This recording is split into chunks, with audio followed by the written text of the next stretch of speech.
come together in a spirit of harmony? Yeah, you create a third mind. What do you create? Third mind. What does that mean, you create a third mind? Well, the bigger mind, the better mind, the more capable, able-minded, clever things you can't come up with on your own. Yep. In fact, when you mastermind with someone, you create synergy. Who knows what synergy means? Woo, you guys are going to get educated today. Yeah, go ahead. I'm the new guy. Okay, yeah. What's your name? I'm Les. Les, great to meet you, Les. Nice to meet you. Outstanding. Great to have you, Les. Thank you so much for coming. Synergy to me is when you get people working in unison to kind of, in the same flavor on the same page, I guess. Okay, that's a big part of it. Does anybody want to add anything to it? Thank you for that. Yes, go ahead. 1 and 1 adds up to more than 2. Yeah. So, for example, is it Les? Yeah. Okay, so Les and Jeff come together, and Les says to Jeff, you know what, Jeff, I got a business idea. And you tell it to me, and I say, you know what, Les, that's a great idea. I had never thought of that. And you know what? You could do this to improve it. You could do this to improve it. You could do this to improve it. And I know a guy that if we add him to the team, we could like explode this thing like in 60 days. Now, you would have never come up on that with that idea on your own, would you? No. Would have I ever come up with this idea on my own? No. But together, we came up with an idea that neither one of us in a million years would have ever come up with on our own. Isn't that true? That's synergy. That's when 1 + 1 equals a whole lot more than 2. True or true? True. Now, is it possible that I know a whole bunch of shit that you guys don't know? Yes. Is it possible you guys know a whole bunch of stuff that I don't know? Yes. So if we combine what you know and I know, and we're working together in a spirit of harmony. What's the word? Harmony. Yeah, because we both want the same thing. We both want massive success, and we know that we're stronger together than apart. How many would agree? How many would agree? Absolutely. So that's why a mastermind is such a valuable thing to have in your daily life. You know, Johnny and I were talking about it before we started here today, and what we were talking about is the fact that, throughout the day, when you're talking with another person, you're masterminding with them, aren't you? Whether you realize it or not. And the quality of the people that you're talking to is the quality of the information and ideas and the knowledge you're going to get. True or true? So if you're talking to a whole bunch of level 2, level 3 people, what kind of knowledge and information are you going to get? Yeah, but if you're talking all day long to level 8, 9, and 10 people, what kind of knowledge and information are you going to get? Yeah, because you're going to spend a certain amount of your time on your own anyways. Isn't that true? And now when you're meditating and when you're thinking about stuff, you're going to be thinking about stuff that you learned from level 8, 9, and 10 people. True or true? Yeah, now you're going to come up with much better ideas when you're on your own. True or true? Okay, so you need to be careful about who are the people that you're going to be talking to and relating to and investing your time with throughout your day. Yes or yes? Yes. Yeah, the problem is birds of a feather. How many believe that's true? Right? And so most people, Johnny was saying, he really kind of thinks of himself as, is it okay if I share it? Okay, thank you. So he said, I'm more of a loner. How many of you can relate to that? Come on, almost everybody can, right? Therein lies the problem. You got to spend at least as much time gathering information and wisdom and knowledge from people out there that you respect and that can help you get to where you want to go, so that when you are alone, that's the information that you're digesting. You guys understand what I'm talking about? The quality of the information that you're getting from the people that you're getting it from gives you your food for thought. True or true? Is nutritional food for our body important? Yeah, so is mental information for our business success important too? If you know what you want, then when you're talking to people, you can almost always make sure you're talking to the kinds of people that you could learn stuff from. True or true?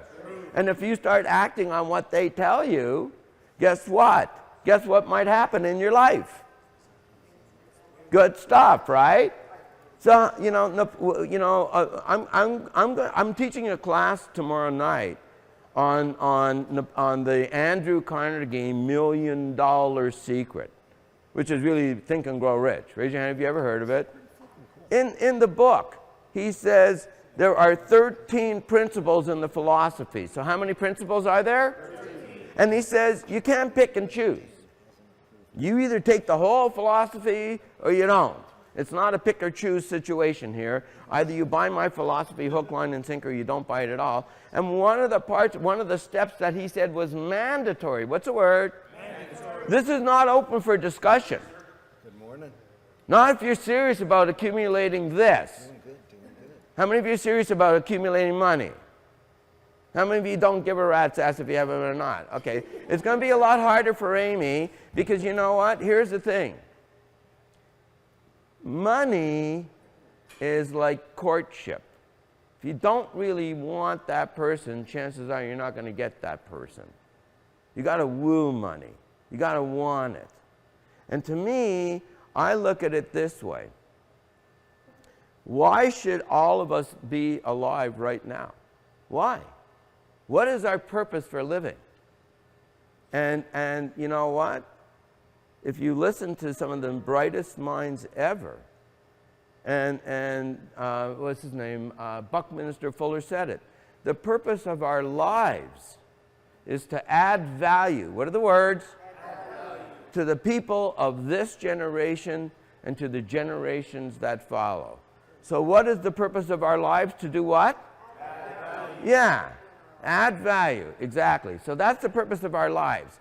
So an entrepreneur is a problem solver. So what's an entrepreneur? Problem solver. And we solve problems at a profit. What do?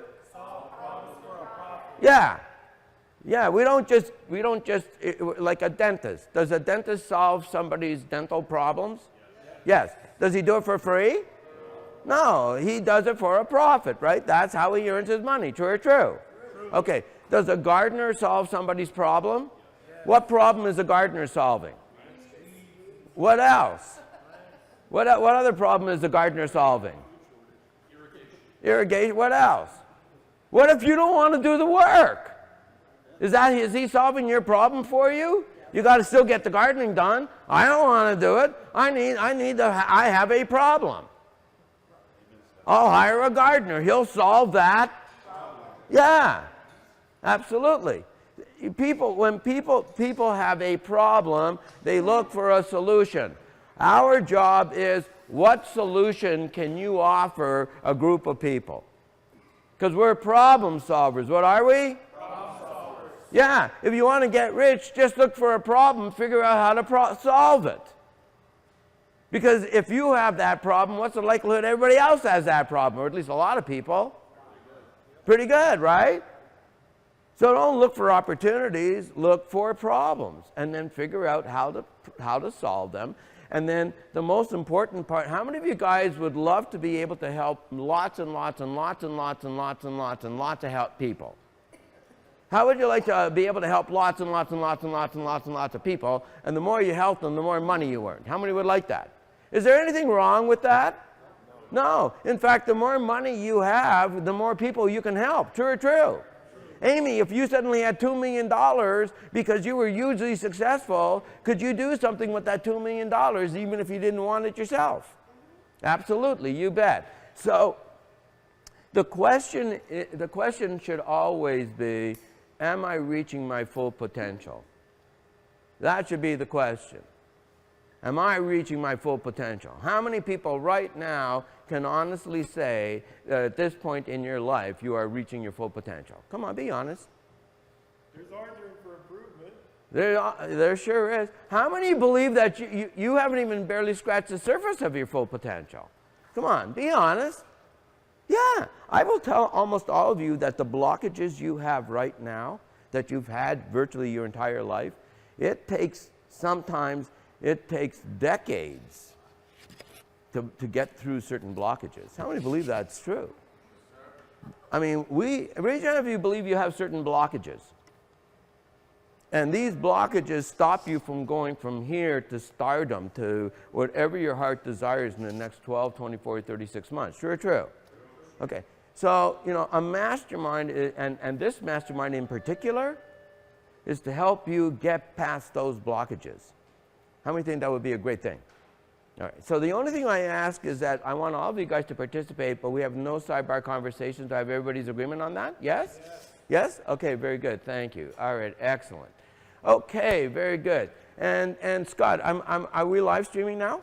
Okay, very good. All right, so welcome to everybody that's watching us live streaming. And if you write some comments, then, and Scott, maybe you can keep an eye on things. You'll be able to mention who's watching. All right, very good. Okay, very good. So, couple of questions. Question number one, how many guys would like to have a lot more money in your life? Excellent. How many would like to have a whole lot more happiness in your life? How many would like to have a whole lot more of both in your life? Good, good, good. Well, that's what Tuesday mornings are all about. So the first thing I want to do is before I do anything, we really have to acknowledge our host, who not only provides this great venue for us to meet up in, but also provides an incredible breakfast. So if you live in the Phoenix area, please join us. But please, let's give it up for Corey Lunatic Schwartz. Corey! Yeah. All right. Way to go, Corey. Thank you, thank you, thank you. And hopefully we'll catch you at some point during this recording, right? Okay. Very, very good. Okay, so what's the expression, guys? 80% of all success is what? Showing up. It's what? Showing up. Thank you. So what I'd like for you to do real quickly is reach around, pat both your neighbors on the back, and say, congratulations for showing up. Congratulations for showing up. All right, man. Very good. Congratulations for showing up. Okay, and congratulations to you guys for showing up as well. All right. So listen, real quickly, we got a lot of stuff to cover today. So anytime I do any teaching, any training, I always have 2 rules. How many rules do I have, guys? 2 rules. Thank you. And the first rule is this: don't believe a word I say. Why? Why do I always remind everybody all the time not to believe a word I say? Thank you, Armando. It's only coming from my own experience. My own experience. It doesn't make it true. It doesn't make it false. It doesn't make it right. And it doesn't make it wrong. It just makes it my experience. But whose experience is important here today? Mine. Yeah, your experience is important here today. So all I can tell you is that the principles and the ideas that we're going to be talking about today, I can tell you that when I live by these principles, my life soars, and when I forget about them, my life doesn't go so great. Raise your hand if you understand what I'm talking about here, right? Okay. So how many of you guys would be willing to be open 100%? Is anybody not? Okay, we're going to find out, aren't we? Okay, good. Now, as for rule number 2, since we're all spending our precious time here, how many would agree our time is precious? Yeah, absolutely. What's more precious than our time? Nothing is more precious than our time. So since we're all investing, I should say, our precious time here, how many of you guys want to get the very, very, very most out of this morning? Good. How many want to learn faster? Excellent. Thank you. How many would like to remember more of what you learned? Great. And research indicates that the key to all of that is what? Participation. Come on, guys. What's the word? Participation. Okay, one more time. Twice as loud. Participation. Thank you. Participation and involvement. Absolutely. What's the expression? What I hear, I forget. What I see, I remember. What I do, I understand. Let me hear you guys say that. What I hear, I forget. What I see, I remember. What I do, I understand. How many believe that's really true?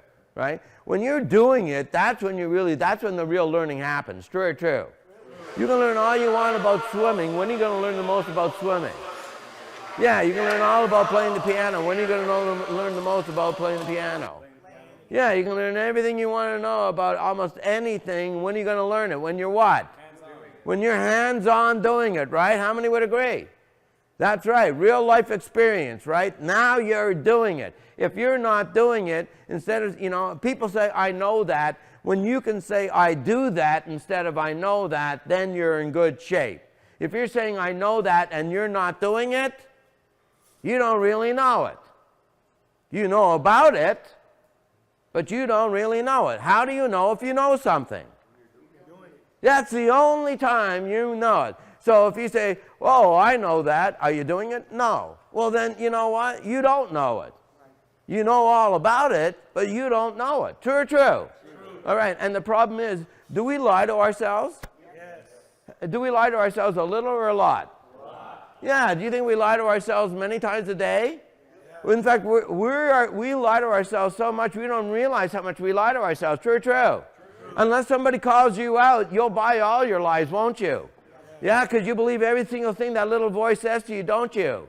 Yeah, absolutely. So this is where, until we get to the root of why you're not reaching your full potential, you never will. True or true?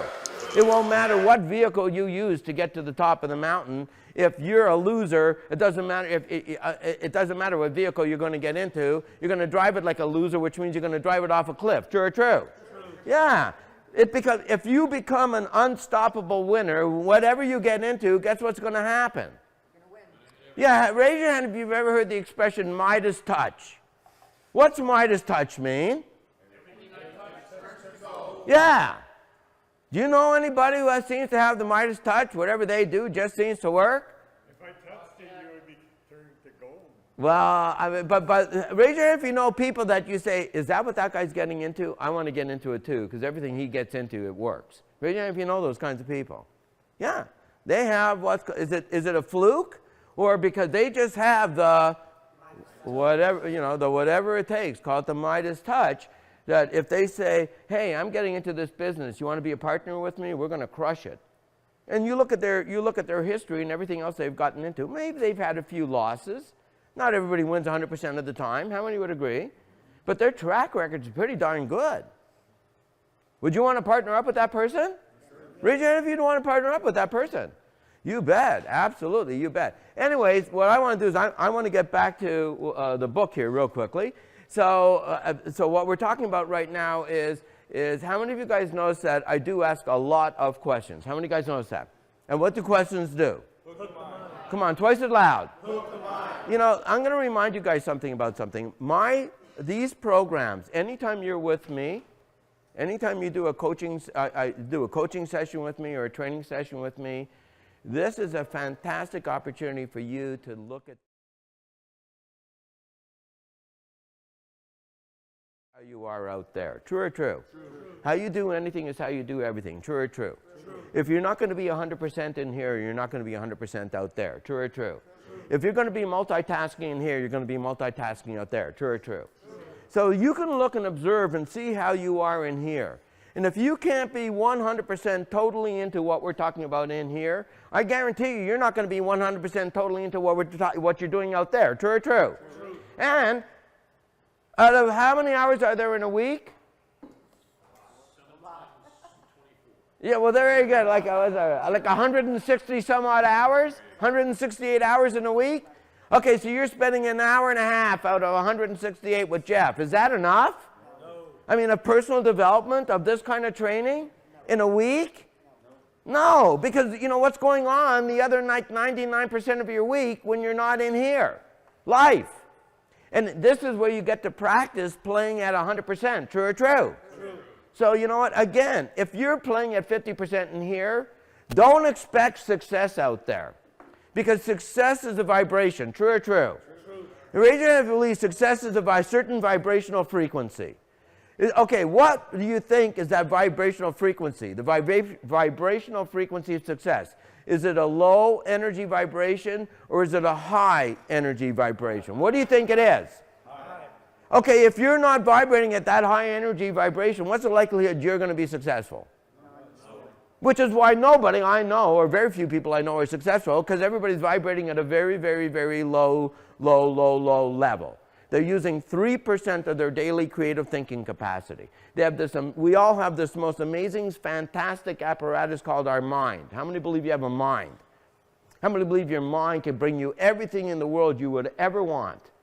All the happiness you want, all the people that you want, all the circumstances you want, all the joy that you want, all the challenges that you want, everything you want is stored inside your mind. True or true? True. Yeah, and yet all of us take it for granted. All of us. The most valuable apparatus you have, Napoleon Hill says in his daily prayer, universe, I ask not for more riches, but for more wisdom. What's the word? Wisdom. Come on, twice as loud. Wisdom. With which to make wiser use. To do what? Wiser use. Yeah, with which to make wiser use the riches you gave me at birth, consisting in the power to control and direct my own mind to whatever ends I might desire. This is my desire. I can now learn how to control and direct my mind to get whatever I desire without violating the rights of my fellow man. Is that a good thing? Yes.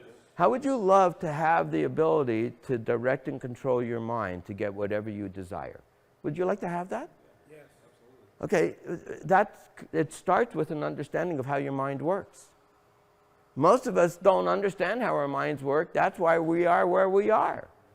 Because our mind controls us instead of us controlling our minds. And we let life circumstances and whoever domesticated us, because we were all domesticated, raise your hand if you believe that, that's true, just like a dog. So depending on how your parents domesticated you and how your teachers domesticated you and how your religious leaders domesticated you and the TV shows that you were watching and the radio and the music and everything else, all that stuff, those are your roots. Now, that would be great if all those roots that almost all of your daily habit patterns were based from were filled with positive, powerful, empowering, uplifting thoughts. Problem is, 90% of everything stored inside your subconscious mind is negative and disempowering. So 90% of your self-talk is, guess what? Negative and disempowering. And guess who you talk to more than anybody else in the whole wide world? Yeah, and 90% of it is negative and disempowering. That's why we're here today. That's why we're here today. Because we're going to change all that. How many agree that needs to change? When does it need to change? Now. And what we're going to do is we're going to show you the exact process that we go through to make those changes happen sooner rather than later. How many think that's a good idea? Good. All right, very good. Now, sometimes I'm going to ask you, or sometimes I will leave the last word off the end of my sentence, and your mind just fills in the blank. Yep, very good. Sometimes I ask you to write something down. Sometimes I ask you to repeat things. Now, why on earth would I ask you to repeat something? Yeah, that's one reason, absolutely. Yeah, less, right? Okay, very good. Yeah, why else? Why else would I ask you to repeat something? Yeah, it helps you remember, absolutely. Why else? Come on, man, you know it. Why? Huh? It hooks the mind, yeah. That's another way to hook the mind. Yeah, why else would I ask you to repeat something? Scott! Okay. Okay. When you say something, it means one thing. When I say it, it means everything. Yeah, how many would agree? Yeah, if I say it means one thing, and very well done, very good, high five, very good. And if you say it means everything, how many would agree? So how many guys want to participate 100%? Is anybody not? Okay, we're going to find out. And just for the record, how many wouldn't raise your hands no matter what I asked you? Kevin, okay, there's got to be one smart ass in the group. Okay, very good. But good to see you, Kevin. I hope you're feeling better. Very good. All right. Well, it's great to see you. Very good. Okay.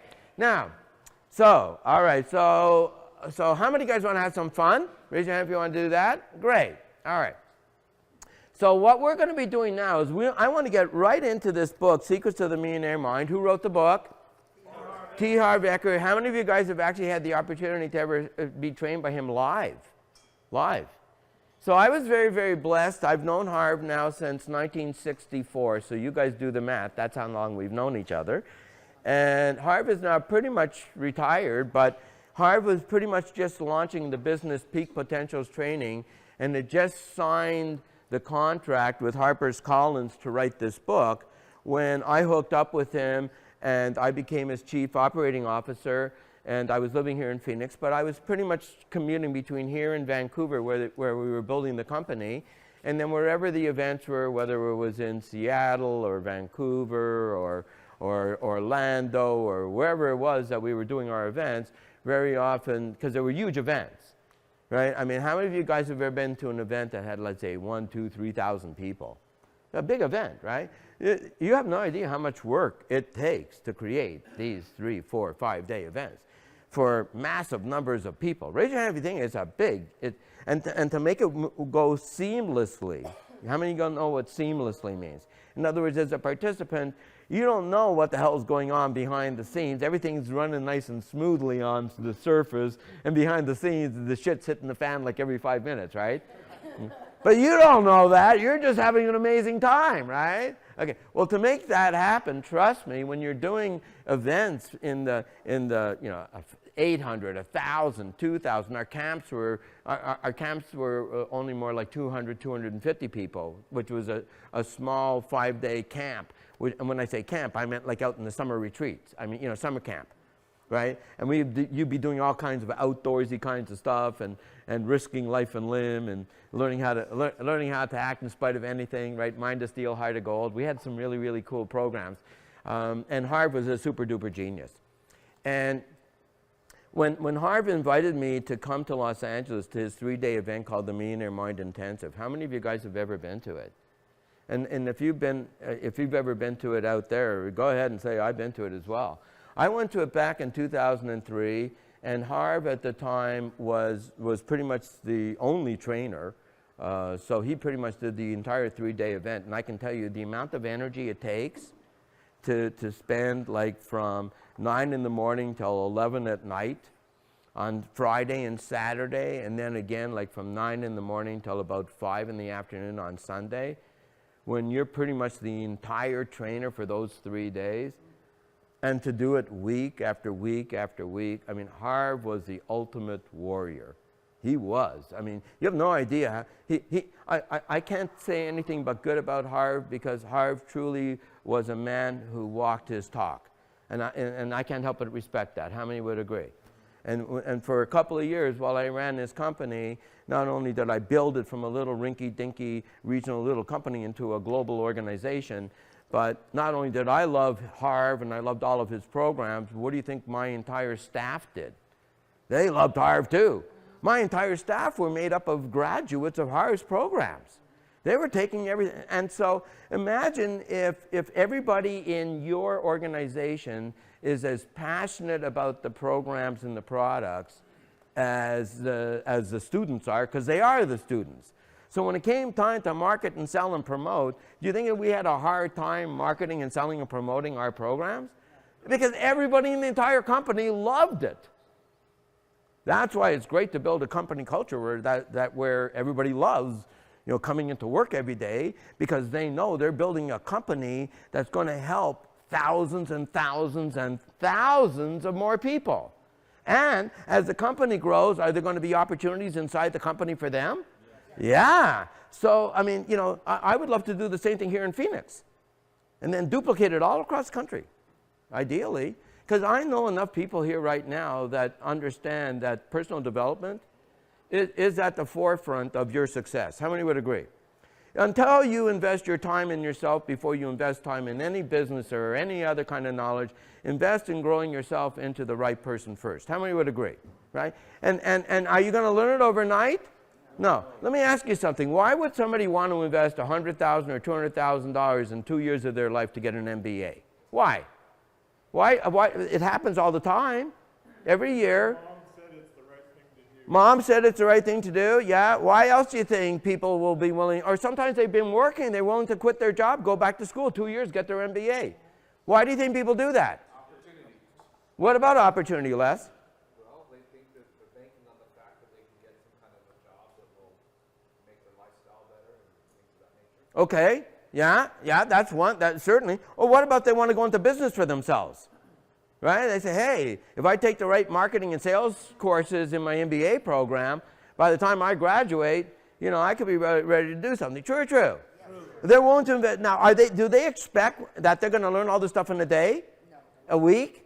A month? It's a 2-year program. How long? 2 years. Yeah, it's not going to happen overnight, is it? Is it going to happen for you overnight? No. But if they can see step by step exactly how they're going to get to the finish line for the next 2 years, and they just know that once they get in line, as long as they stay in line at the end of 2 years, they're going to have that knowledge and that wisdom, and at that point, who knows what the opportunities are going to be, but they're going to be prepared for them. True or true? True. And see, to me, what we're doing here on Tuesdays is we're going through that exact same thing, because everything you're learning here right now is everything. What's the word? Everything. That you needed to know that nobody ever bothered teaching you. This is the true information that if we had been given it from the time we were infants, all of us would be infinitely happier and more successful.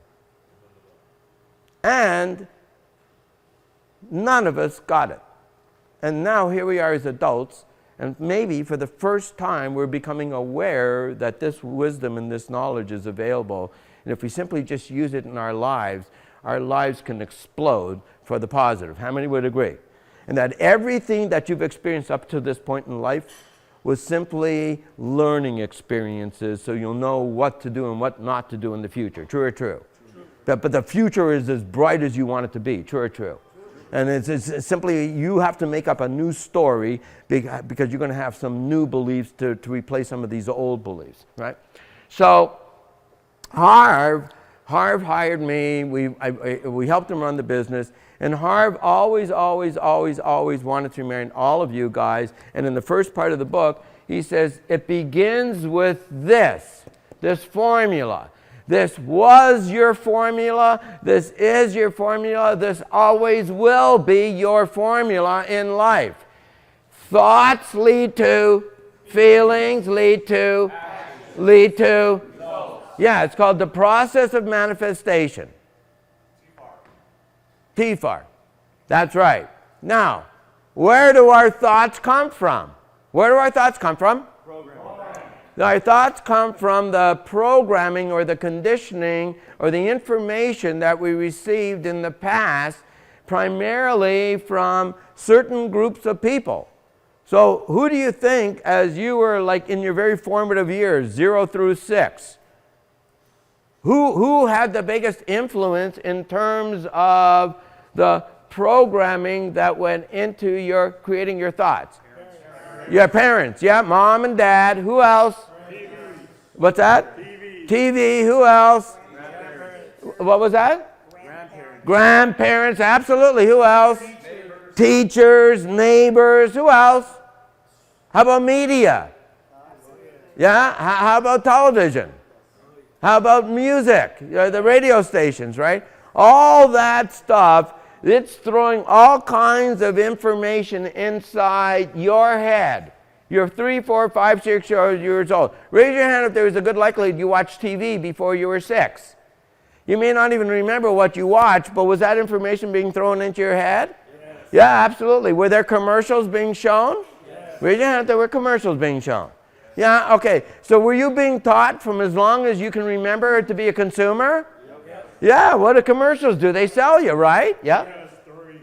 My daughter's first word was mommy. Yeah. And we were waiting for her to say daddy, and we're driving along one day and she said, McDonald's! Yeah, that's called what? Programming. What's it called? Programming. Yeah, have all of us been programmed? Yep. Raise your hand if you believe you've been programmed.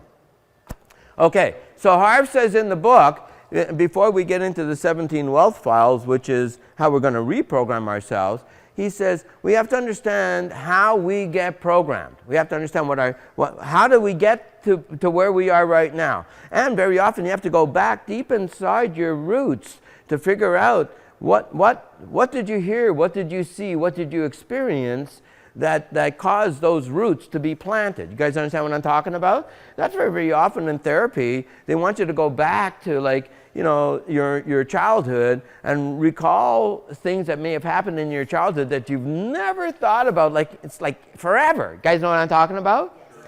And all of a sudden you'll start thinking about something and it was a very, very specific incident. And when you think about that incident, now you realize you're this way because of that incident. Yeah, were you going to say something? Yeah, I know at Harv's event was the first time that anybody ever asked me to do that stuff, and we went way back in our heads. Yep. We got real quiet and had to think about it, and it was the first time I ever had to do that. And I was remembering Vietnam. I was remembering Watergate. I'm from Washington D.C. Mm-hmm. I was remembering a lot of sort of scandalous things that would happen, and it was just really weird because I didn't think that this stuff was true. Yeah. Until I really started thinking about the news. And when I was a little girl, at breakfast, when you were getting ready to go to work, you had on the news. And when you got home from work, you turned on the 5 o'clock news. Yep. And then there was a newspaper in Yeah. case you didn't have enough news. Yeah. And I learned actually how to reading the Washington There you go. table. And so, I didn't really think about it until I was forced to, and then I was like, damn, I didn't stand a chance. Yep, absolutely. Oh, none of us stand a chance because, I mean, from the time we begin to interact with other people, like I said, at what age do you learn about this concept called blame? Blame. Yeah, yeah. Blame, justify, and complain. We see that our parents doing that. We see our teachers doing that. We see society doing that. We see our friends doing that. We see our siblings doing that. Everybody blames, justifies, and complains. It's called playing the role of the victim. And it's very, very easy to do. And if 98% of all the people that you're interacting with as a child plays the role of the victim, and everybody you see as an adult plays the role of the victim, guess what's naturally in your DNA?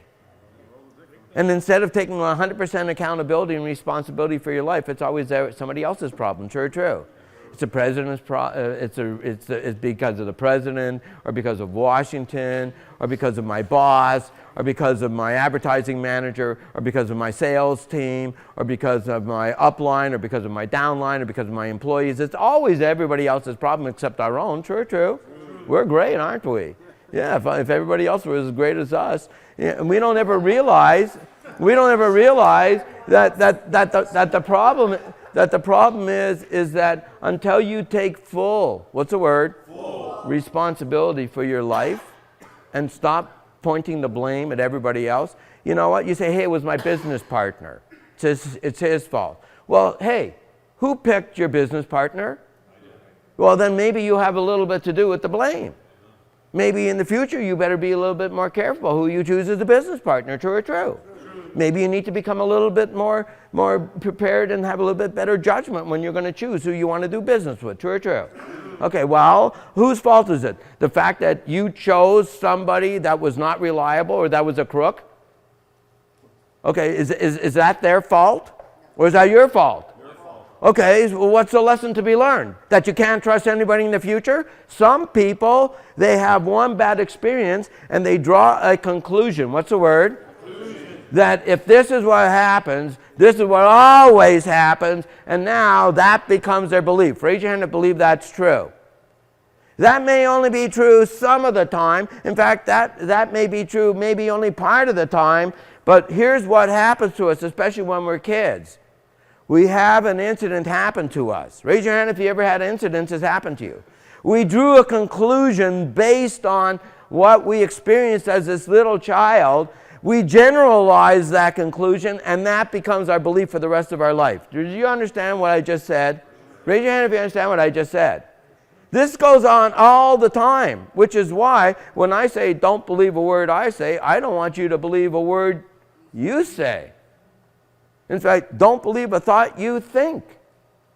You don't want to do that, right? Okay, so there's three ways that we get conditioned. Who knows what way number one is? Verbal. What does that mean? Yeah, what did we hear? Okay, the second thing is what is called what? Modeling, right? Okay, so verbal is here. Modeling is C. Okay, and then what's the third thing? Specific incidents, which is just a fancy way of saying what? Experience. Thank you. Your own personal experiences. Raise your hand if you've had personal experiences. experiences. Okay, so what we hear, what we see, and what we experience. Okay, as we come into this world, what begins to happen? We hear stuff. Especially what we hear from our parents. What do we hear from our parents? Raise your hand. Ever hear your parents say, we can't afford that? Okay, let me ask you something. As soon as your mind says, can't afford it, what does it do at that point? Yeah, okay.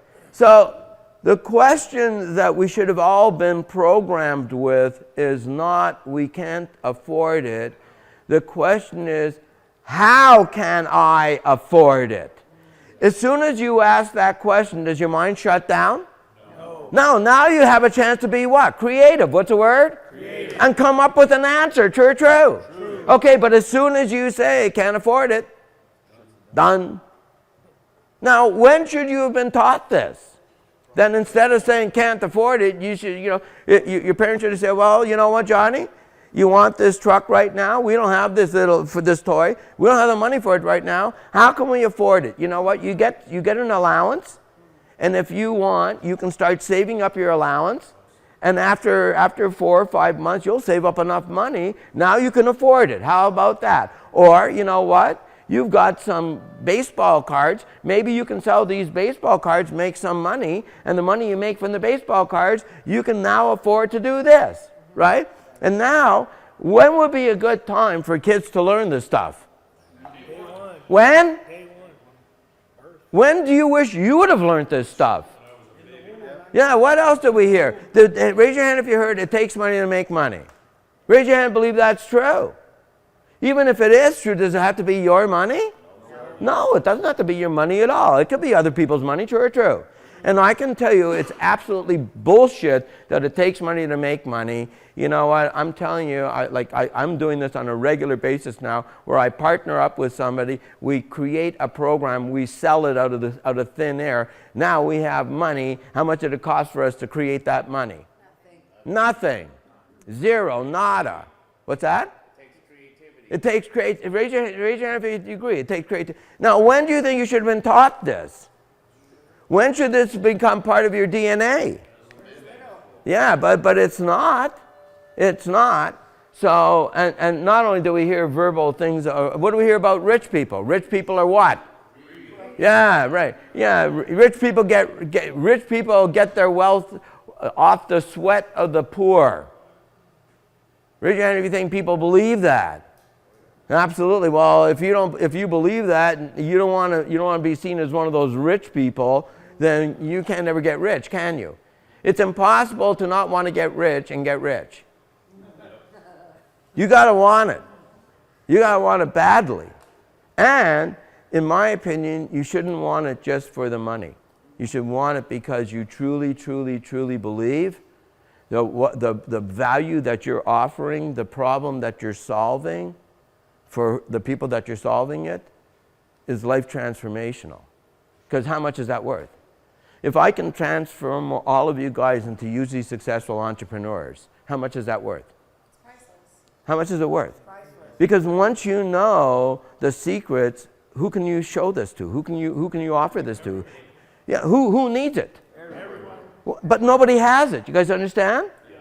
That's why we're a very unique community. Were you going to say something real quickly, Amy? Yeah, because you and I were talking before class started, and so I know you used me as an example, and people that didn't hear the conversation might be confused. But so to my mind, in the way that I've been retrained, I was untrained and retrained before I ever met you, was simply that if you're chasing money, like the money sort of senses that and it runs away. Yeah. And so for what I do, not just for helping people and adding value, but what I personally do is I just be, and I be like a magnet, and then it's drawn to me, and Yep. I'm not chasing it around. Yep. If I'm adding value and I'm solving problems, and money comes to me as a result of that, then that's how money comes to me. Like I was just explaining to you that I was supposed to be doing a car deal on Sunday, and we discovered that Hyundai had lied to my client, and we didn't need to deal with her car till June. Right. So then she just said to me, well, that's fine, because guess what? She knows I flip houses, and she says I have a condo for you to flip. Yeah. So you just being there, showing up, like you say, 98% of it is, and so I showed up, and I was there, and Yep. I'm open, and I let people know the things that I do and that I can offer. Yes. She knows that there's value in that, and so, that's the thing is that I think for some people, they really are chasing it, and that's fine. I mean, maybe they're a lot younger than me and have a lot more energy than me. I'm just in a place in my life where I don't have to do that, and people find me, people bring opportunities to me. Yep. But I mean, I do let people know that I'm like alive and I'm out there and I'm open. And you know what, Amy, that's, I'm glad you mentioned that because really one of the most important things all of us need to do is we need to take on the mindset and the mentality of marketing and sales. Marketing and sales is really about letting as many people know as possible who you are, what you do, and why someone should do business with you. And the more people you tell that to, even if they can't use you, if they know you, like you, and trust you, if they know who you are, what you do, and why people should want to do business with you, then it's a higher likelihood they'll refer people to you. True or true? So, you know what? If you really believe that the people that really need your help are going to benefit from your product or service, how many of these people do you want them them to know about you? How many is all of them? The ones I don't even know yet. Yeah, yeah. So let's say, so I look at it this way, like my market in Phoenix, the people that I want to serve, the problem I want to solve is for a certain person that meets this criteria. Criteria number one is they have to be ambitious. What's the word? Ambitious. Come on, twice as loud. Ambitious. Now, ambitious means a couple of things. Number one, it means they have to want better in their life. They want to have more in their life. They want to have better choices in their life. They want to be able to maybe live in a nicer neighborhood or drive a nicer car or take more nicer vacations or have more freedom of time. They want better and nicer. How many of you guys would like to be like that? Okay, that's ambition. That's half of ambition. Because wanting it is one thing. The second half of ambition is, are you willing to grow yourself into a person capable, what's the word? Capable. Of achieving that vision. That's the work. Can you grow yourself into a person capable of achieving this better life for you and all the people you care about and the organizations you care about? Because the more you have, the more you can help. True or true? And the more successful you are in business, the more profits you have, and the more profits you have, the more people you can serve. True or true? True. Okay, so if let me ask you guys something. Do you want to help people? Yes. Yes. Are you sure? Yes. Yes. Then for that reason alone, let alone the financial success that you'll get, let alone the financial success that once you have it, you can help all the people and organizations that you want to help. But just to help people alone, that's one of the biggest reasons for you to be successful in business. You guys understand that? Yeah. It's not just about you and accumulating a whole bunch of money. No. It's not about that. If I truly believe that here in Phoenix, out of 5 million people or so, how many people live in Phoenix? 4.5 million? I believe there's at least 10,000 ambitious people in this town. That A, they want a better life, and B, they're willing to grow into the person that can create that better life. And then the second part is they have to have an entrepreneurial mindset. So what do they have to have? Entrepreneurial mindset. Which means that if you aren't totally committed to marketing and sales, you will never cut it as an entrepreneur. Never. Your goal is, how many people can I reach that can really use my product or service? So if I believe that there's at least 100,000 people in Phoenix right now that are ambitious and entrepreneurial, and I'm only reaching 100 of them, in terms of my full potential in the city of Phoenix, I'm not even coming close. True or true? True. How many of those 100,000 people do you think I want to reach? Yeah, and out of those 100,000, is there a likelihood I might get 1,000 that might want to be clients or part of our tribe? Raise your hand if you think so. Yeah, raise your hand. Okay, how long do you think it would take for that to happen? Yeah, how do you think it's possible? How consistent you are with reaching out to them and offering your irresistible offer. Absolutely. Raise your hand and how long do you think it would take to create that irresistible offer and start marketing it? 5 minutes. Okay, and let's say I even had a $10 a day Facebook marketing budget. That's $300 a month. So I don't know, what's that, 1,000, 2,000 people a day in Phoenix, Arizona that are targeted are now going to get my message. At the end of the month, I've invested how much in marketing? $300. But now I'm getting my message out to that 100,000 people, hoping that out of the 100,000 people, I'll get my 1,000. Because if I can get my 1,000 people in Phoenix, what other city can I go and do this in?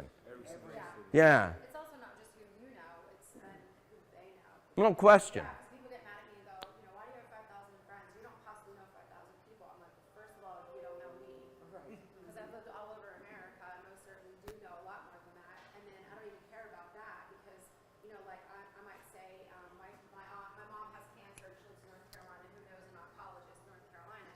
So maybe you don't know an oncologist. Yep. You'll share it, and you'll know someone that knows. Yep. So it's exponential. Yes, absolutely. So verbal is all about what did we hear. Modeling is all about what did we see when we were a little kid growing up at home. How were our parents in the whole area of money? Did they argue a lot about money? Were they really tight with their money? Were they money managers? Did they mismanage their money? Were they investors? Were they good investors? Were they non-investors? Were they bad investors? Did they work for themselves? Did they work for someone else? What were their habits when it came to money? Because guess what? The apple doesn't fall too far from the tree. So we watch how our parents are in this whole realm of money, and we pretty much model them, right? And we're going to talk about a little bit more about that. So what did we see? So our parents, basically, whether we realize it or not, consciously or unconsciously, were teaching us their money habits. Now, if your parents had incredible money habits, that's a good thing. Yeah. Chances are they didn't. How many would agree? That called you tax deduction number 3. Okay, that's right. Okay, okay, all right. So all of us, all of us have learned a lot by what we see. And then finally, the third thing is, what kind of experiences did we have growing up? Very, very specific experiences that we have growing up that we, like I said, we probably haven't thought about them in a very, very long time. Now, there's a process. And there are 4 steps to the process to reprogram ourselves permanently. How many of you want to reprogram yourself permanently? So we've already done this for the first 2, but I'm just going to remind you of what we did, and then we're all going to stand up and do the declaration. And the declaration is on page 25. So if you have your book, go ahead and have it handy. But basically, the process is this, and we're not going to take the time to do it now, but you should definitely go home and think about doing it. And the problem is, if I tell you to go home and do it, you're not going to do it. So I already know, but maybe you'll surprise me, right? So what did you hear when you were growing up about money, about business, about rich people? What did you hear that may have been a little bit either negative or disempowering? Like, it takes money to make money. Money doesn't grow on trees. The rich get richer and the poor get poorer. I can't afford it. What am I made of money? How many of you guys have heard all these things? Okay, so we've all heard these things.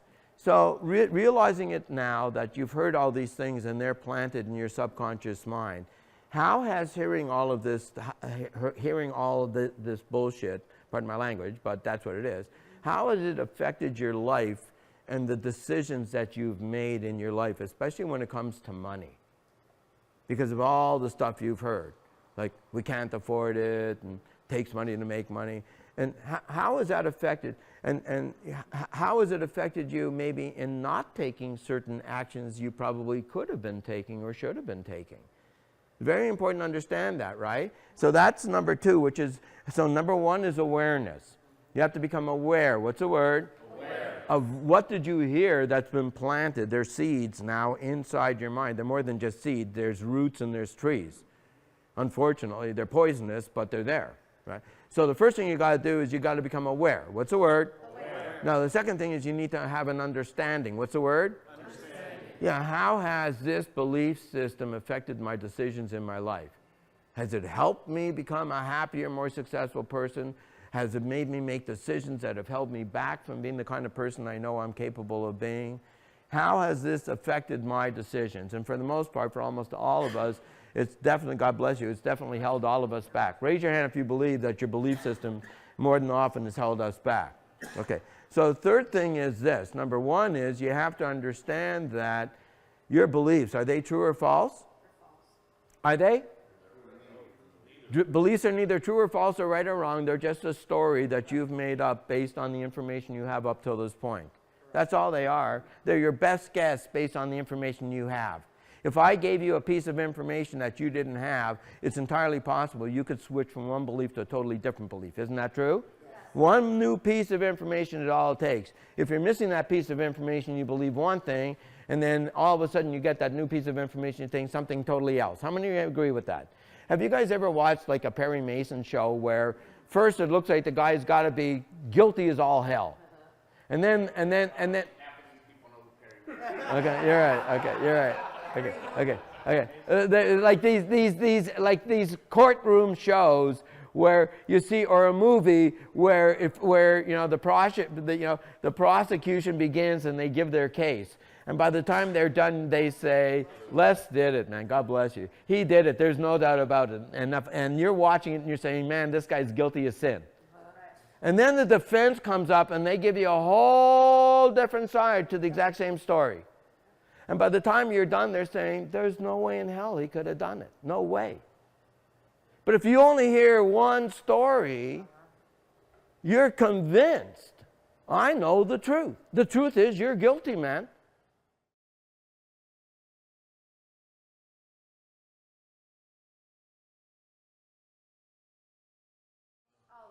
All the frickin' time. But that's right. But I mean, it's not just in a courtroom. That's just an example. What were you going to? Well, there's something that I constantly remind myself, a saying that I heard. There's his side, her side, and the truth. Yeah, absolutely. Right? In fact, there's more than 3 sides. Sometimes you'll see there's a car accident. You get 7 different witnesses. You get 7 different stories. Everybody has their different perspective on things. True or true? How strong programming is. I was forced to be a juror, and we sat and listened to both sides. And at the end, the judge instructed us to go into the back and to deliberate, right? And before we deliberated, one guy raised his hand and goes, "Who's just ready to go home and just ready to go?" And his programming was so strong, he'd already made up his mind before he sat down and he looked at his notes we'd taken all week. Yep. Considered both sides, deliberated like he was ordered. His programming already said, I know that he was a know-it-all. Exactly. Exactly. What I'm hoping all of us are going to do is, instead of being know-it-alls, I hope all of us want to be learn-it-alls. How many would prefer to be a learn-it-all, right? So the good news is that your beliefs are neither true or false or right or wrong, nor do you have to keep them. Is there any law that says you have to keep your current belief system? No. No. In fact, some people say, what are my beliefs, right? What are my beliefs? And it's not important what your beliefs are, because your beliefs are in your past. True or true? If you want to live in your past, just live in the same beliefs you got right now. True or true? If the question isn't, what are my beliefs? I want for you guys to look at it this way.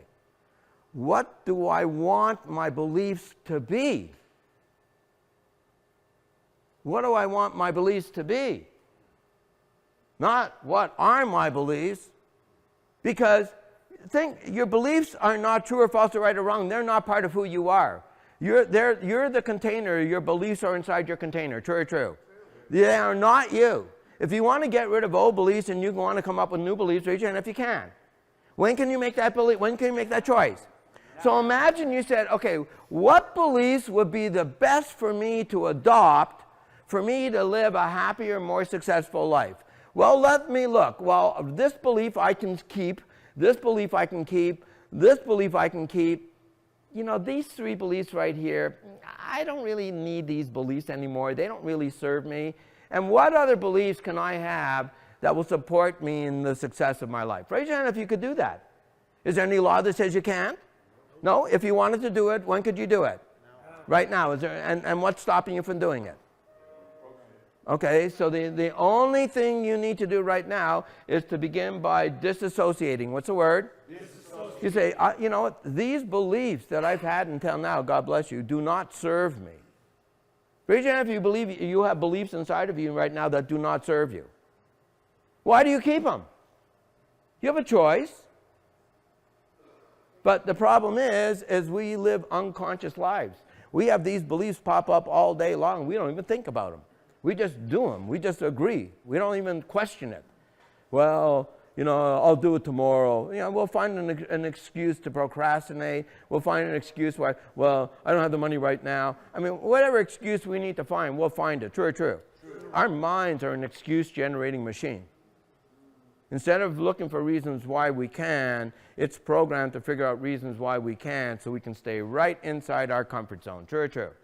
Absolutely. So, the word is disassociate. What's the word? Disassociate. Yeah, you can make a decision. What's the word? Decision. And this is the most important thing you will do today, is if you actually make a decision. What's the word? Decision. that you're going to disassociate with all the bullshit stuff you heard when you were a kid growing up. And anything that's negative that you heard about money or about business or about rich people, you know what? Are some rich people jerks? Yep. Are some poor people jerks? Yep. Are some white people jerks? Yep. How about African American, black people? Are they jerks, right? I mean, no matter what religion, no matter what culture, are there jerks and are there nice people? Yep. Absolutely. Money just makes you more of what you are. True or true? If you're a kind and generous person, money allows you to be a more kind and generous person. True? If you're a jerk, money just allows you to be a bigger jerk. True or true? Okay, so you know what? That's why.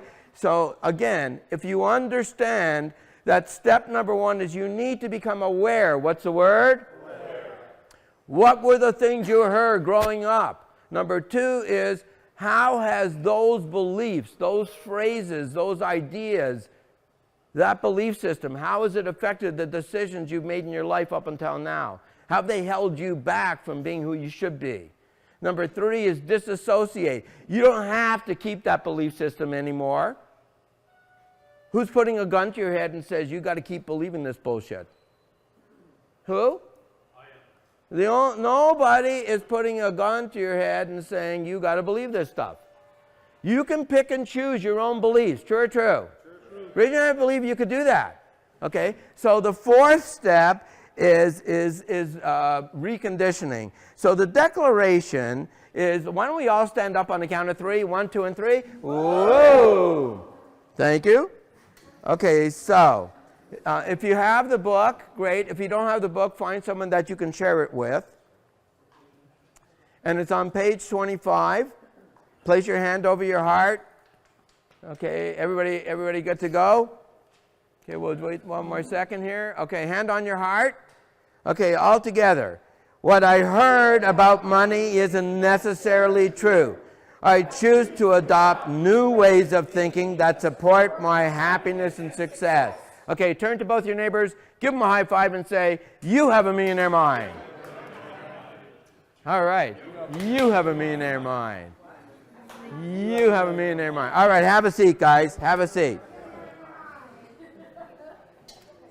Okay, all right, moving right along. Have a seat, guys. Okay, so then after that, right, then we talked about modeling, right, and we talked about what did we see when it came to money from our parents, right? And if we did the process, if you recall, and many of us started to notice certain themes about how our parents are in the whole realm of money. Yes, go ahead. I want to bring up something on that. Yes. We'll have to look at where our parents or whoever treated us came from. My parents came from the Depression. Sure. Their viewpoint is based on a totally different situation. Absolutely. Now, do you think that had an impact on you? It did have an impact. Sure did. It might have swung me to the part of, you don't buy this, you don't do that. Absolutely. And then I went the opposite way. Well, I've got money now, I can spend it all. Yep. Yep, and you know what, my mom was born, God rest her soul, in 1916. So when the Great Depression began in 1929, she was 13. So for 10 years, from the time she was 13 till 23, she lived through the Great Depression. Do you think it had an impact on her mindset? Do you think it had an impact on the way she raised me? Of course it did, you bet. So it's important that you understand these things, right? And none of us, or very few of us, maybe just a small fraction of all the people you know, will take the time to really sit and reflect on how were our parents in the whole realm of money, in the realm of investing, in the realm of business. Were they business owners? Did they have jobs? Were they in sales? Were they conservative with their money? Were they big spenders? Were they savers? Did they not talk about money? Did they constantly argue about money? All because monkey see, monkey. Yeah, and humans aren't far behind, right? So, yes, go ahead. A great sort of showing that off is Robert Kiyosaki's Rich Dad Poor Dad. Yep. Where you had two father figures and Yep. you could see and compare between their mindsets. Sure, absolutely. You bet. Absolutely. So we've already talked about the verbal. What we want to do now is let's grab our book, because what we want to do is on page 34. Page 34. There was a declaration we did. I want to do it again real quickly to remind everybody about it. So on the count of 3, if you would, please stand up. 1, 2, and 3. Whoa! Okay, so on page 34. Page 34, you'll see about halfway down the page. Put your hand on your heart. Okay, now let's all say it together. 1, 2, and 3. What I modeled around money was their way.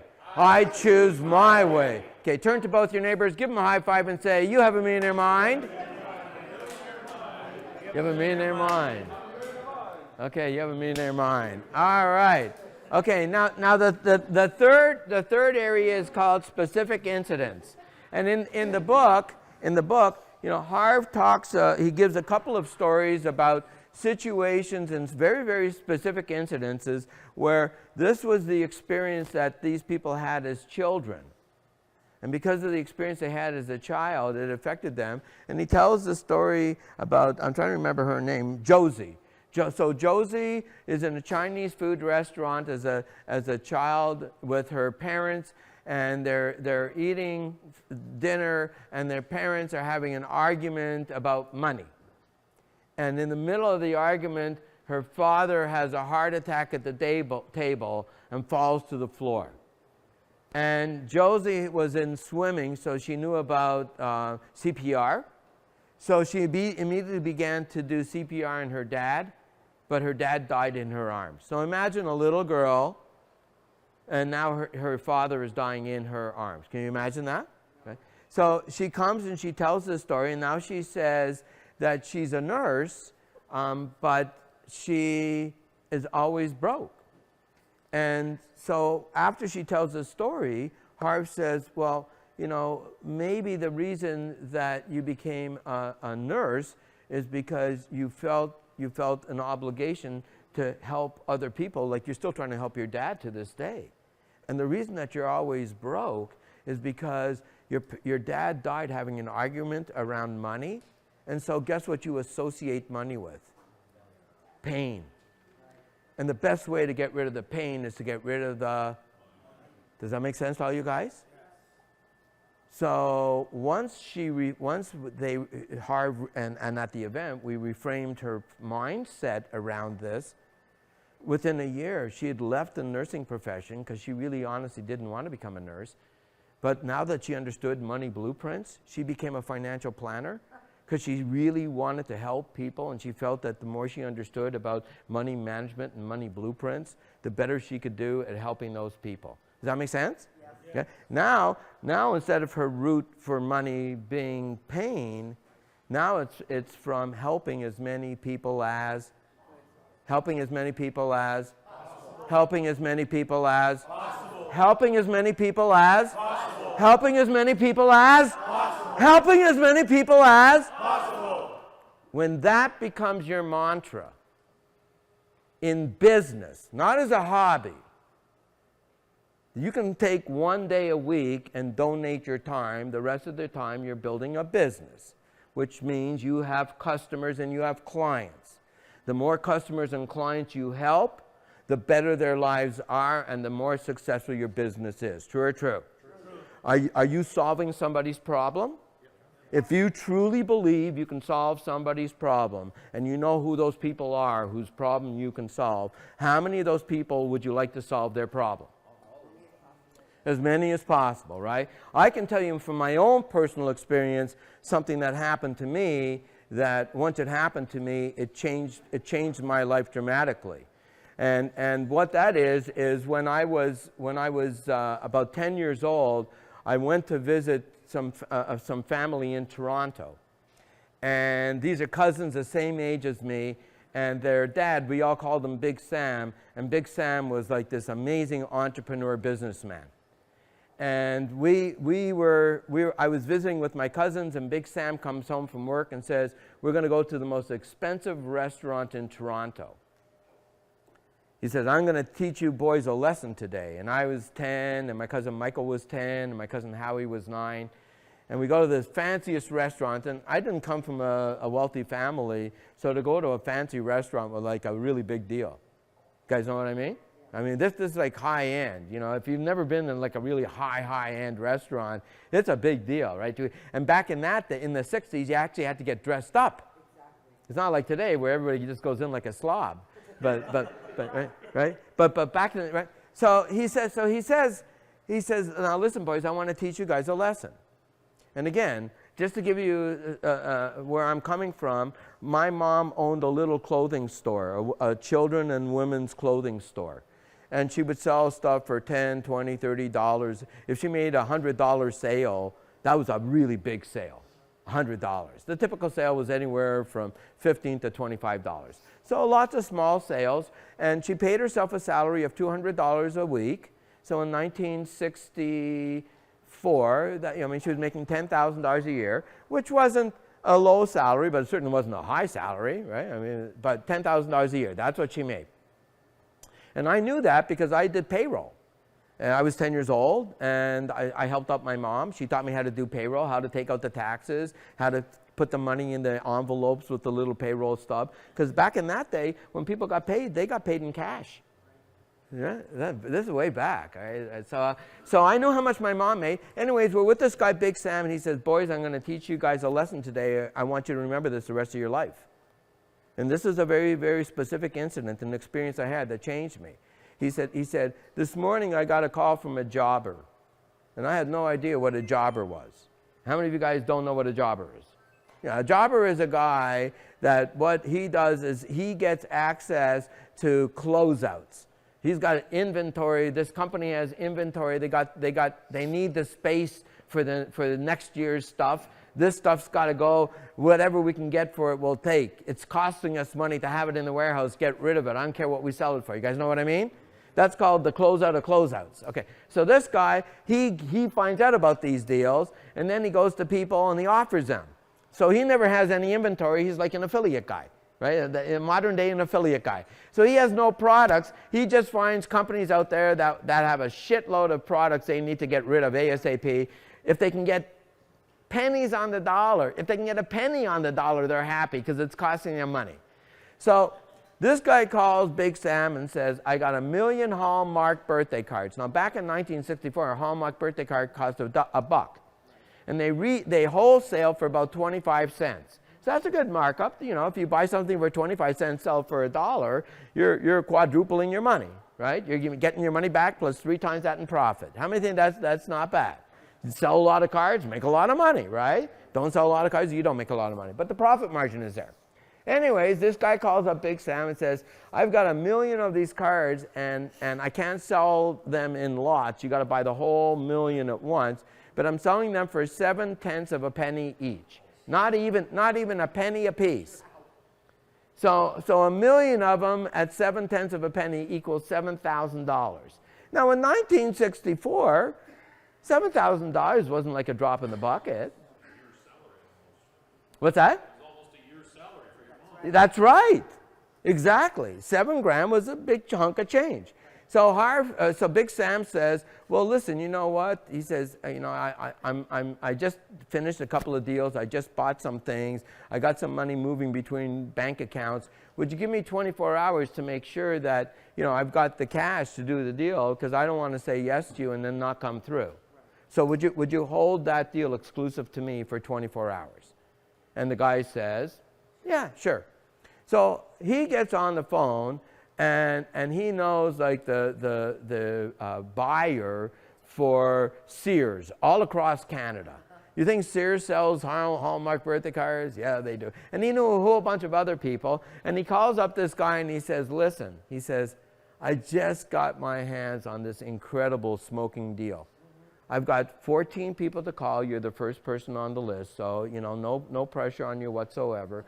1 million of these Hallmark birthday cards. You know how much they cost wholesale, $25. I'm selling them for 7 cents a piece. So 7 cents. You got to buy the whole thing at once. No problem. If you don't want it, just that's fine. And the guy says, yeah, sure. Let's do the deal. He says, okay. So Sam says, well, just send me an invoice. Or he says, I'll send you an invoice. You wire me the money? He says, yeah, we'll do it like ASAP. So he sold something that he hadn't yet bought for $70,000 that he's now going to buy for $7,000. How long did it take how much profit did he make in that day? 60 in a day. And my mom worked a whole year, 6 days a week, and on the 7th day she was still working to make 10,000. And in one day, how much did he make? How hard did he work? How hard did he work? But he had the number for the CEO. That's where. He worked at making the right connections. Can all of you do that? Raise your hand if you believe you could work at making all the right connections.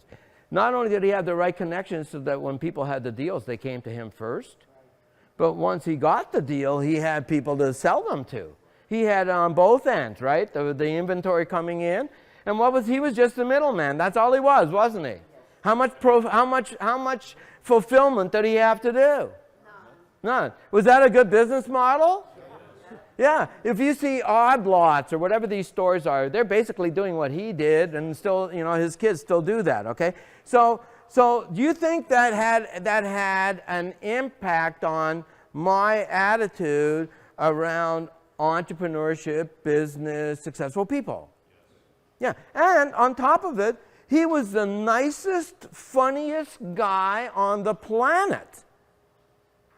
If you wanted a role model, and you wanted to be financially successful, by the way, his sons are still like my 2 closest friends. I'm in touch with them all the time. They're just a chip off the old block. They're the nicest guys you'd ever want to meet. Because guess who they were programmed by? Big Sam. And guess who Harv Eker was programmed by? Big Sam. Harv was just a member of the gang. If you ask Harv Eker who Big Sam is, Harv will tell you that really we all work for Big Sam. He used to work at, like, instead of the State Fair, it was called the Toronto Exhibition. It was the biggest, 17 days. Big Sam would have like 18 booths. All cash businesses. How would you like to have 18 all cash businesses in all the strategic spots? You didn't win a Cupid doll? Man, he had the best stuffed animals you could buy for 25 bucks. So if you didn't win one, and he bought them like for 75 cents, some for 25 bucks, cash. Not that he wouldn't report all of it, of course, right? But okay, never heard that. My point is, one last thing is, Harv says in the book, he talks about his wife, his former wife, I should say, Rochelle. When Rochelle was growing up and the ice cream truck was in the neighborhood, they used to have ice cream. They still do? Yeah, they still do. Okay, she would hear the ice cream and she would run to her dad and mom and say, "Mom, can I have a quarter for an ice cream?" And her mom would say, "Sorry, dear, I don't have any money. Dad has all the money. Go ask Dad." So she'd go ask her dad. Her dad would say, "Sure, give her 25 cents. She'd go buy the ice cream. No problem, right? Next week, ice cream truck would go by. Same thing. She'd run to her mom and say, "Mom, can I have a quarter to get an ice cream?" What would her mom say? "Sorry, dear, I don't have any money." Yeah, Dad has all the... She'd run to Dad, get the quarter, buy it. Now, what was she programmed to believe? First of all, women don't have any money, right? Who has all the money? Men have all the money, right? So what do you think she expected from Harv? Right? And when she had any money, guess what she had to do with it? No, she had to spend it because women don't have any money. So if she has it, she's got to get rid of it because women don't have any money.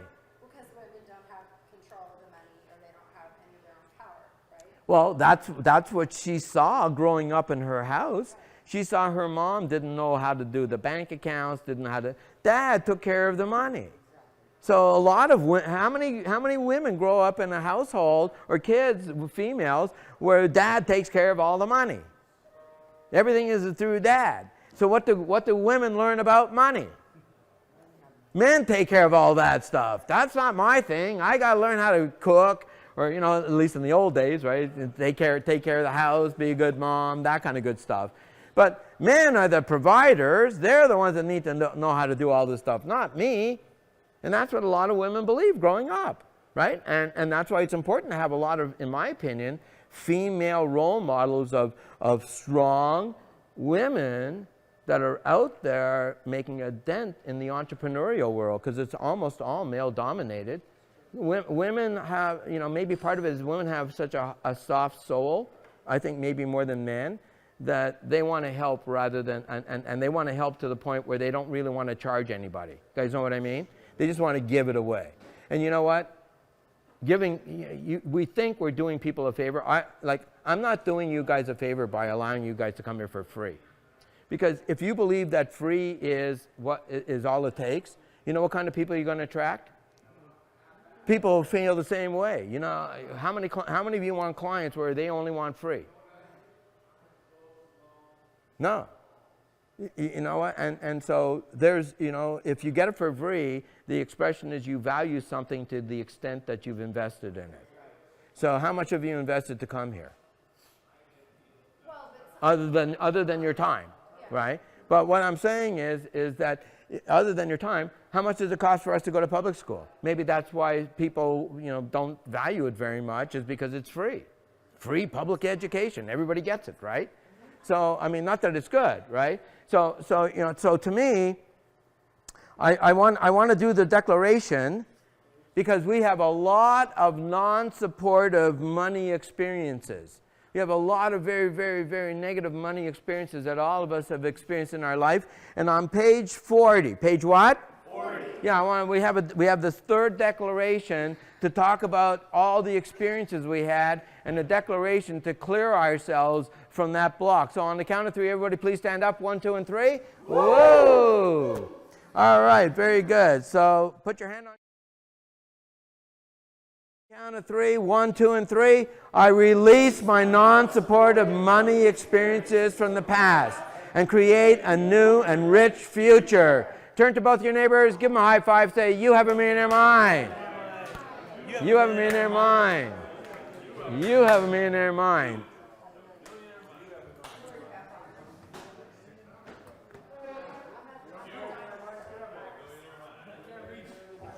Okay, all right. Now, how many of you guys have the declarations, our 2%? How many of you don't? Everybody has? Okay, you want one? Here we go. And I would suggest take a picture of it. You know what? Do me a favor. I need one for myself. Take a picture of it on your smartphone, and that way you'll have it on your smartphone. Because declarations are very, very powerful. I truly believe that declarations are incredibly powerful. See, my eyesight's not that good. Well, I have my face on. Oh, okay, there you go. These on, I can't see. Okay, all right. But you know what? I believe that if you were to say these declarations 100 times a day for the next 30 days, your life would be different. That's how powerful declarations are. But you have to say it over and over and over and over and over and over and over and over and over until you're almost sick of saying it. And after you get sick of saying it, you want to still say it until you're even sicker of saying it, until eventually it seeps into your DNA. You guys know what I'm talking about? Yes. This is what it takes. We have an extra one here?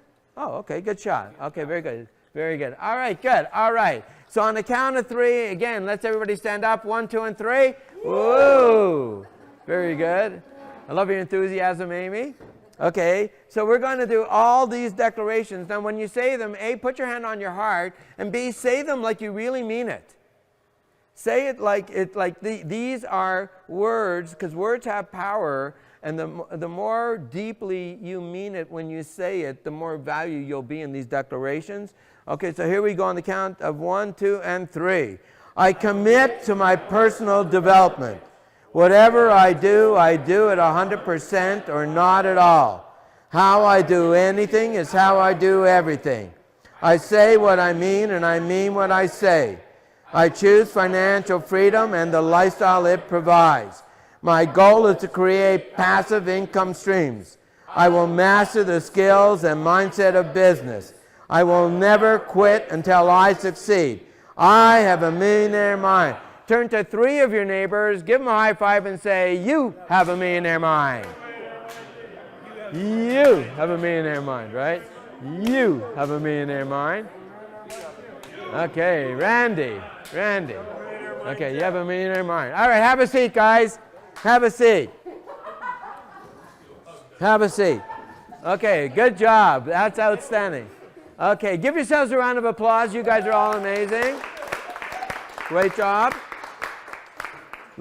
Let's give it up one more time to Corey for all of his hospitality and everything else. Come on, let's give it up. Thank you, Corey. Thank you so much. We love you. Okay, before we wrap it up, we always like to give everybody an opportunity if they have something they'd like to share to please go ahead and share it. So if you have an event going on or something you'd like to share, now's a good time. Go ahead and raise your hand and I will call on you. Anybody have anything going on? Nobody has anything going on? Okay, yes, go ahead. As you guys may know, I have some adventure vehicles that I rent out on a nightly basis. It's basically Airbnb, but for RVs. So I'm in the process of building out a WordPress site. And so if anybody has anybody who happens to be really good at WordPress, I could use a hand with that. And then if you want a relaxing weekend or week and want to take a week off, come talk to me. I'll give you a hell of a discount, set you up with this rig that's got all the camping gear and everything you need in it. All you do is you turn the key, you drive to where you want to be, you camp wherever you want, no reservations required. Outstanding. All right, very good. All right. BP. I am ramping up my portfolio in Ohio, so I'm looking for more investors. I am paying 12% interest only. Average investment is around $50,000. You guys get first position mortgage, you guys get a promissory note, and you're the beneficiary on the insurance. So you're basically my fucking bank.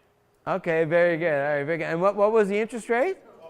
12%. All right, so 12%. So very good. Go ahead, get a hold of BP. I can match his deal too. Okay, you can. Okay, okay. Do I have a bidding war? Okay, I'll give you more. All right. Anybody else? Yes, just go ahead. On February 20th, we actually have a staging business as well. So on February 20th, we're having like an open house to come to our business and check it out. So if you guys want to come, check it out, see what we're doing. It's called Staging by Us. We stage homes. So my fiance, it's more of her business, but I'm just helping her as well. But it's, we stage homes. So if you have for real estate, yeah. So if you got a house that needs to be staged or whatever, feel free to reach out to me. Okay, yeah. I'll give you guys the info if you guys want it. Okay, very good. Thank you. Yes, go ahead, Sheila. Our company is having a $100,000 challenge if you want to look better and feel better and lose weight in the process. See me. Whoever loses the most weight, obviously, gets the most money, the better. What if you don't want to lose weight? If you don't want to lose weight, but you want 30,000, 20,000, or 10,000, see me. Okay, very good. Okay, anybody want an extra 20, 30,000? All right. Okay, anyone else? Yes, go ahead. Go ahead, Kevin. I'm part of a big real estate investor network here. If anyone's interested in learning how to fix and flip, buy and hold, multifamily, that type of thing, you can see me. Also looking for anyone who wants to partner on a fix and flip. You don't have the experience, but you got the money or can find the money to do one. We're in the process of doing, we've got 6 going right now, and we either do a split profit or we can guarantee interest. But typically most people like the split profit because you can make more money and we'll show you how to do them. So the risk is you just find the money. Okay. Somebody has an IRA, something like that. All right. Okay. Anybody want to know more? They can go see Kevin. Okay. Anyone else? Okay. Yes. Go ahead, Jonathan. I want to thank everyone that came out to support me, even though I wasn't able to perform on Sunday. You guys still came out. It was not. Coming out on Friday also. And tonight I will be in a roast battle at North Scottsdale House of Comedy. If you guys are interested, are free. You can run from me. Okay. Very good. All right. Thank you, John. Anyone else? Okay. Tomorrow night at my offices in Scottsdale, I'm going to be doing maybe I guess it's the 3rd time or maybe the 4th time. I've lost track now.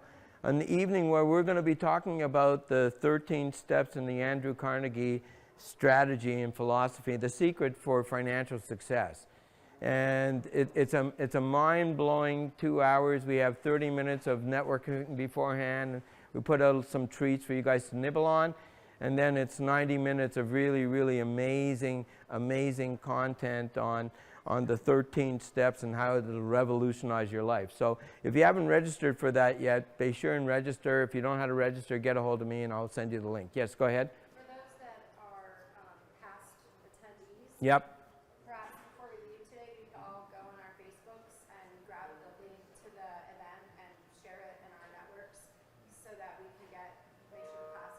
Yeah, that'd be great. That'd be awesome. Did you? If it's sold out, then Well, next week. another class. Yeah, we've already got it up for next week, right? We do. Yep, we sure do. All right, you know what? You guys are totally amazing. Give yourselves one last round of applause. Fantastic job. One more time, let's give it up for Corey. Thank you, Corey. You know, you guys have an opportunity now to take all these ideas and take this knowledge and understanding how this works and verbal conditioning, modeling, and our experiences. And now, do you guys real quickly, what are the 4 steps that we do with them? Number 1 is awareness. Well, number 2 is understanding. Number 3 is and number 4 is reconditioning, right? So we've got to that point now in the book. We understand that. We understand the 3 different ways that we get conditioned. And we know exactly that we don't have to believe what we heard in the past. We don't have to model what we saw in the past. And we can get rid of all of our negative past experiences and create a belief system that's going to make us happy and successful in the future. True or true? So next week, what we're going to do next is we're going to be talking about what is your current mastermind, so that you become aware of what your current mastermind is. Because once you become aware of what it is, then you can start doing something about it. Does that make sense? Yes. So next week we're going to be doing that. And then once we're done with that, then we get right into the wealth files. You guys have been totally, totally amazing. One last time, give yourselves a round of applause. And I always end with one word, and that one word is namaste. Namaste. Great job, guys. Thank you. Good job. How you feeling, man? Can I give you a hug? Yeah, oh yeah. Okay, all right. Everything's going good. When do you have time to get together? I have on my, hold on, let me just.